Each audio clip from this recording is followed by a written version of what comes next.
ചോദ്യപേപ്പർ ചോർച്ചയുമായി ബന്ധപ്പെട്ട ആരോപണമുയർന്ന MS സൊല്യൂഷൻസിനെതിരെ നേരത്തെയും പരാതി. ഓണപരീക്ഷാകാലത്തെ ആരോപണങ്ങളിൽ കഴമ്പുണ്ടെന്ന് കൊടുവള്ളി AEO റിപ്പോർട്ട് നൽകിയിരുന്നു. 70% ചോദ്യങ്ങൾ ഈ സ്ഥാപനം പുറത്തുവിട്ടു എന്നായിരുന്നു കണ്ടെത്തൽ. ഇതിലെ ചോദ്യങ്ങൾ ഇവർ പറയുന്ന പല ചോദ്യങ്ങളും പിറ്റേന്ന് വന്നിട്ടുണ്ട്. അത് യാദൃശ്ചികമല്ല. കൂടുതൽ ചോദ്യങ്ങൾ അങ്ങനെയുള്ളത് വരുമ്പോൾ സ്വാഭാവികമായിട്ടും ചോദ്യം ചോർന്നതാവാമോ എന്നുള്ളൊരു സംശയം ഉണ്ടായിരുന്നു. പക്ഷേ നമുക്കത് അന്വേഷിക്കാനുള്ള സോഴ്സുകൾ ഇല്ലാത്തത് കൊണ്ട് അത് ബന്ധപ്പെട്ട ആളുകളെ കൊണ്ട് അന്വേഷിപ്പിക്കണം എന്ന് പറഞ്ഞുകൊണ്ടാണ് ഫോർവേഡ് ചെയ്തിട്ടുള്ളത്. അതെ, പ്രത്യക്ഷത്തിൽ കഴമ്പുണ്ടെന്ന് തോന്നി. അതിൽ ചില കേട്ടു, ചില 1-2 ചോദ്യപേപ്പറുകൾ നോക്കി, അപ്പം അങ്ങനെ തോന്നി. പിന്നെ വിശദമായിട്ട് എല്ലാ ചോദ്യങ്ങളും പരിശോധിക്കുകയോ കൃത്യമായി ഇത്ര ചോദ്യങ്ങൾ എന്ന രീതിയിലുള്ള ഒരു കണക്കെടുപ്പ് നടത്തുകയോ ചെയ്തിട്ടില്ല. പ്രത്യക്ഷത്തിൽ കഴമ്പുണ്ടെന്ന് തോന്നിയത് കൊണ്ടാണ് അത് മോഡിലേക്ക് ഫോർവേഡ് ചെയ്തിട്ടുള്ളത്. അതേസമയം ആരോപണങ്ങൾ എതിരാളികൾ അസൂയ മൂലം ഉന്നയിക്കുന്നതാണ് എന്നായിരുന്നു MS സൊല്യൂഷൻസിന്റെ വിശദീകരണം. ഓണപരീക്ഷാ സമയത്ത് ചോദ്യപേപ്പർ ചോർച്ച എന്ന ആരോപണം പത്രത്തിലും മാധ്യമങ്ങളിലും അച്ചടിച്ചു വരികയും കളക്ടറേറ്റിലടക്കം മാർച്ചുകൾ നടക്കുകയും ചെയ്ത സമയത്ത് MS സൊല്യൂഷൻ എന്നൊരു പേര് മാത്രമായിരുന്നില്ല ഉണ്ടായിരുന്നത്. 4-5 പ്ലാറ്റ്ഫോമുകളുടെ പേരുകൾ ഉണ്ടായിരുന്നു. എനിക്ക് ഇത്തരം പ്ലാറ്റ്ഫോമുകളെ കുറിച്ച് സംശയമുണ്ട് എന്ന് ഞാൻ പറഞ്ഞാൽ എൻ്റെ മൊഴിയിൽ അവിടെ എഴുതാൻ പറ്റുമോ? അപ്പോൾ അദ്ദേഹം പറഞ്ഞത്, പരാതിയിൽ നിങ്ങളുടെ പേര് മാത്രമേ ഉള്ളൂ, മറ്റ് പേരുകളൊന്നും തന്നെയില്ല. ഓണപരീക്ഷാ സമയത്ത് ഫേസ്ബുക്കിലും പല രാഷ്ട്രീയ നേതാക്കളുടെ ഫേസ്ബുക്ക് പേജുകളിലും അവരുടെ വാട്സപ്പ് ഗ്രൂപ്പുകളിലടക്കം MS സൊല്യൂഷൻ എന്ന പേര് മാത്രമായിരുന്നില്ല ഉണ്ടായിരുന്നത്. പല പ്ലാറ്റ്ഫോമുകളുടെയും പേരുകൾ ഉണ്ടായിരുന്നു. പക്ഷേ അത് ഒരു ഒഫീഷ്യലായിട്ടൊരു പരാതി പോയപ്പോൾ അതെങ്ങനെ MS സൊല്യൂഷൻ എന്ന പേര് മാത്രമായി മാറി? മറ്റ് ലേണിംഗ് പ്ലാറ്റ്ഫോമുകളുടെ പേരുകൾ എവിടെ? മിഥില ബാലൻ ചേരുന്നുണ്ട് വിവരങ്ങളുമായി കോഴിക്കോട്ട് നിന്ന്. മിഥില, ഗൗരവത്തോടു കൂടിയാണ് സർക്കാർ വിദ്യാഭ്യാസ വകുപ്പ് ഇതിനെ കാണുന്നത്. പോലീസിന് പൊതുവിദ്യാഭ്യാസ വകുപ്പ് പരാതി കൈമാറിയിട്ടുണ്ട്. അതിനെ തുടർന്നുള്ള അന്വേഷണം നടക്കാൻ പോകുന്നു. ഈ MS സൊല്യൂഷൻസ് ഒക്കെ ഇതിൻ്റെ അന്വേഷണ പരിധിയിലേക്ക് എങ്ങനെയാണ് വരാൻ പോകുന്നത്? ഇതിൽ നടക്കുന്ന അന്വേഷണം എങ്ങനെയായിരിക്കും മിഥില?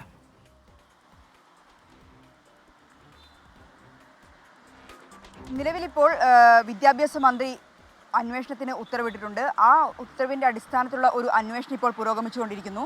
ഈ പ്രധാനമായും ആരോപണം ഉയരുന്നത് ഈ ഒരു MS സൊല്യൂഷൻസ് എന്ന ഒരു സ്ഥാപനത്തിനെതിരെയാണ്. ഈ സ്ഥാപനത്തിനെതിരെ, അതായത് ക്രിസ്മസ് പരീക്ഷാ പേപ്പർ ചോർന്നു എന്നതിനപ്പുറം മുൻപ് ഓണപരീക്ഷാ സമയത്തും സമാനമായ രീതിയിൽ ചോദ്യപേപ്പർ ചോർന്നിട്ടുണ്ടായിരുന്നു. അന്നും വലിയ രീതിയിലുള്ള പ്രതിഷേധമുണ്ടായിരുന്നു. ആ ഒരു പ്രതിഷേധം കണക്കിലെടുത്തായിരുന്നു DO അന്ന് അന്വേഷണത്തിനായി കൊടുവള്ളി AEOയെ അബ്ദുൽ ഖാദറിനെ ചുമതലപ്പെടുത്തിയത്. അന്ന് അദ്ദേഹം ഈ വിഷയത്തിൽ ഒരു പ്രാഥമിക അന്വേഷണം നടത്തി.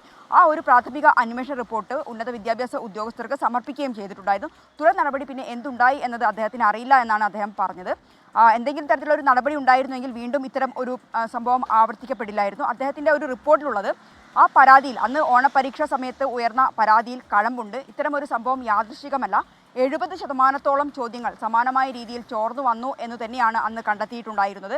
രക്ഷിതാക്കൾ ഉൾപ്പെടെ പരാതി നൽകിയിട്ടുണ്ടായിരുന്നു. ഇത്തരത്തിൽ കഴമ്പ് കണ്ട സാഹചര്യത്തിൽ തന്നെയായിരുന്നു ഈ ഒരു അന്വേഷണവുമായി ബന്ധപ്പെട്ട് തൻ്റെ റിപ്പോർട്ട് ഈ സ്ഥാപനത്തിനെതിരെ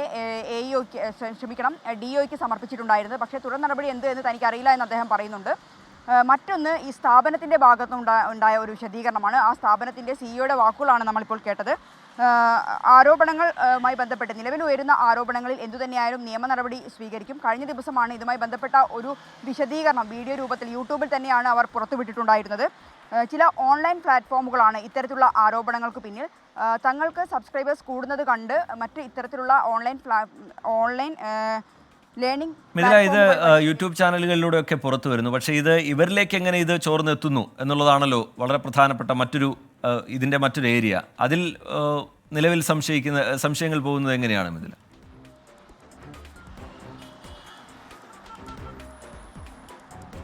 ഈ ഒരു സ്ഥാപനം ആണ് പരീക്ഷയ്ക്ക് തൊട്ട് മുൻപ്, അതായത് ഓണപരീക്ഷാ സമയത്തെ ആയാലും ക്രിസ്മസ് പരീക്ഷാ സമയത്ത് എടുക്കുകയാണെങ്കിലും ഇവരുടെ ഈ യൂട്യൂബ് ചാനലിലായിരുന്നു ഇത്തരത്തിൽ പ്രവചനം എന്ന രീതിയിൽ കണക്കിൻ്റെയും ഒപ്പം തന്നെ +2 പരീക്ഷയുടെയും എല്ലാം പരീക്ഷാ പേപ്പർ പുറത്തു വന്നിട്ടുണ്ടായിരുന്നത്. ഈ പരീക്ഷാ പേപ്പർ കുട്ടികൾ കാണണം, അല്ലെങ്കിൽ ഈ ഒരു യൂട്യൂബ് വീഡിയോ കുട്ടികൾ കാണണം എന്ന് പറഞ്ഞിട്ടായിരുന്നു ഇവർ ഈ ഒരു വീഡിയോ പുറത്തുവിട്ടിട്ടുണ്ടായിരുന്നത്. ആ സമയത്ത് തന്നെ മുൻപ് ഇത്തരത്തിലുള്ള ഒരു അനുഭവമുണ്ട്. ഓണപരീക്ഷയ്ക്ക് സമാനമായ രീതിയിൽ അനുഭവം ഉള്ളതുകൊണ്ട് തന്നെ ഇപ്പോൾ ക്രിസ്മസ് പരീക്ഷയിലും ഇത്തരത്തിലുള്ള ഒരു വീഡിയോ പുറത്തു വന്ന സാഹചര്യത്തിലാണ് MS സൊല്യൂഷനെ കേന്ദ്രീകരിച്ചുള്ള ഒരു അന്വേഷണത്തിലേക്ക് വിദ്യാഭ്യാസ വകുപ്പ് ഇപ്പോൾ പോയിട്ടുള്ളത്. നേരത്തെ സൂചിപ്പിച്ചതുപോലെ തന്നെ രക്ഷിതാക്കളായിരുന്നു ആദ്യം പരാതിയുമായി മുന്നോട്ട് വന്നിട്ടുണ്ടായിരുന്നത്. ഈ കൊടുവള്ളി AEയുടെ വാക്കുകൾ തന്നെ എടുത്താൽ രക്ഷിതാക്കൾ ഇക്കാര്യം തങ്ങളെടുത്ത് പറഞ്ഞു. കാരണം സമാനമായ ചോദ്യപേപ്പറിൽ ഉള്ളതിന് സമാനമായ കാര്യങ്ങൾ തന്നെ തലേ ദിവസം വീഡിയോയിലൂടെ പുറത്തു വന്നിട്ടുണ്ടായിരുന്നു. ആ ഒരു സാഹചര്യത്തിലായിരുന്നു ഈ AEO ഈ ഒരു റിപ്പോർട്ട് സമർപ്പിച്ചിട്ടുണ്ടായിരുന്നത്. കൃത്യമായി തന്നെ ഈ പരീക്ഷാ പേപ്പറുകൾ പരിശോധിച്ചു.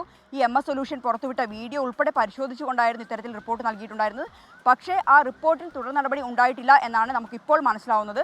തുടർ നടപടി ഉണ്ടായിട്ടുണ്ടായിരുന്നെങ്കിൽ സമാനമായി MS സൊല്യൂഷന് ഒരിക്കലും വീണ്ടും ഇത്തരം ഒരു ചോദ്യപേപ്പർ ആരോപണം നേരിടേണ്ടി വരില്ലായിരുന്നു.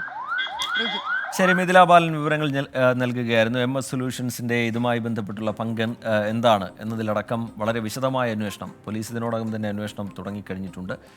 പോലീസ് ഒരു നിഗമനത്തിലേക്ക് എത്തും എന്ന് കരുതാം.